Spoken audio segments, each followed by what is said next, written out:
Okay, welcome to part 2 of my history of my third installment of my history of wearing pantyhose and cross-dressing. I'm talking about my little story of the time I got busted wearing pantyhose. So yeah, that Saturday afternoon in September of '94, I put on my taupe pantyhose, my black and white and blue Nikes, and I put on my Simpsons t-shirt, and I come walking down on the trails. Just kind of walking, strolling the trails. It was a pretty nice fall day outside, kind of like today, although it was cloudy, not sunshine. Get another look at my Hooter Girl shorts and coffee pantyhose.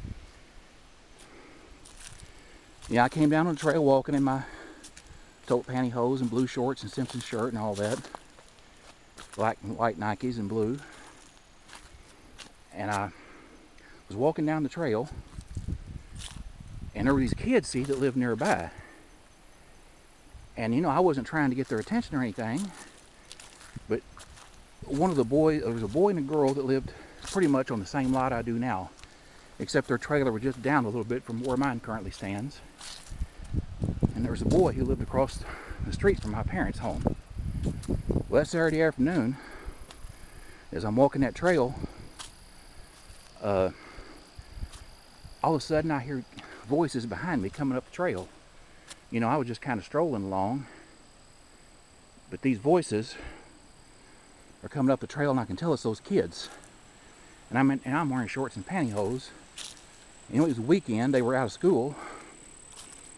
And by the way, look at this creek. They were out of school, those kids, and I should have only planned to do that through the week, Monday through Friday. You know, going strolling in my shorts and pantyhose on the trails. But I did it on a Saturday, and those kids, here they come up the trail behind me. And I was like, oh no, you know, they're going to see me in my shorts and pantyhose. And you know, I wasn't at this particular location here. I was, if you see my finger, I was back that way further. I'm not going to walk that way to the spot that it happened, because I probably have to get into some mud and water. So I'm not going to do that. But yeah, when I heard their voices coming up behind me, I just instinctively kind of ran. I ran up to this big tree, and I don't even know if it's still there anymore, because they logged these woods a few years ago. But I got behind this big tree and I hid. And I looked, and sure as the world, here come those kids up the trail. But there was 4 of them. There was 2 boys and a girl, which, you know, I knew them. And then there was a 4th kid, another boy. He looked like he was about 12 or 13. I guess he was visiting, because he didn't live next door or anything. He was just a visitor, hanging out with his friends. And they're coming up that trail, all 4 of them. And I'm hiding behind a tree, you know, and I'm right on the trail that they're walking. And I know they're going to probably see me, shorts and pantyhose and all. And they did. They did see. I was looking out from behind that tree, and they saw me. I remember one of the boys with a red jacket on saw me. And I could see them talking. And then they saw me up there. They knew who I was. I lived next door to them.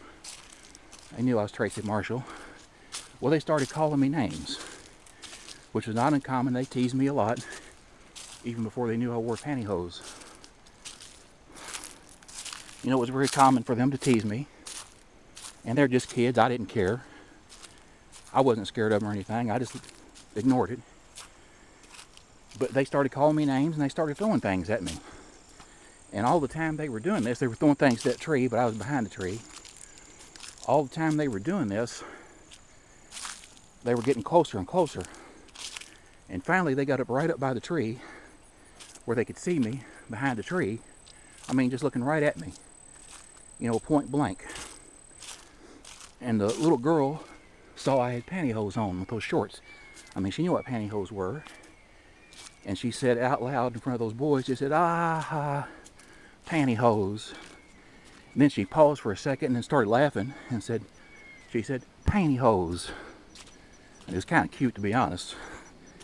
Then I turned and I just started walking away, heading back home, and one of the boys said, "Where'd you get those at? Salvation Army?"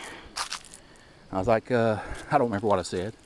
I just kept walking, and for a short distance, they followed behind me,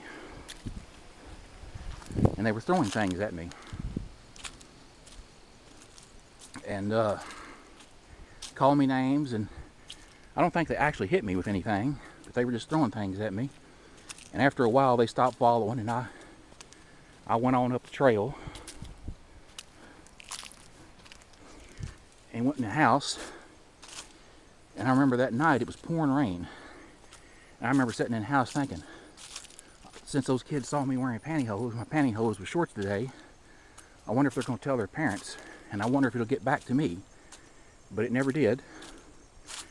And now I'm going to fast forward to a period of time, a few months later, in March of '95. And it had to be like late March of '95 because it was sunshine that morning. It was real warm, real spring-like weather. And that particular morning, I got up, I decided to take a stroll on the trails that Sunday morning. And I was wearing suntan pantyhose with white tennis shoes and white ankle socks, red short shorts, and I was wearing a gray jacket. I think it was like a members only jacket. And yeah, I was strolling on the trails down here on a warm sunny morning. And then I could hear the voice of the little girl I told you about, who lived in a trailer about where mine is now. I think I showed y'all that trailer a couple of videos back. But yeah, I heard this girl's voice. The same one who said, you know, pantyhose, and then laughed and said pantyhose when she saw me that day. Well, I heard her voice yelling as I was walking through the trails, but I didn't really pay any attention. But I went down, way back down that way, and I turned around and I came back. And as I was coming back, I realized what was happening because as I was walking up this trail right here, I could see those kids kneeling down behind a tree up here. They were waiting on me to jump out and surprise me. And the little girl was wearing a pink jacket. I saw her pink jacket sticking out from behind the tree. And, you know, I was already too close for them, too close. There was no sense in turning around. Let me back up. I'm going to show you about where it happened.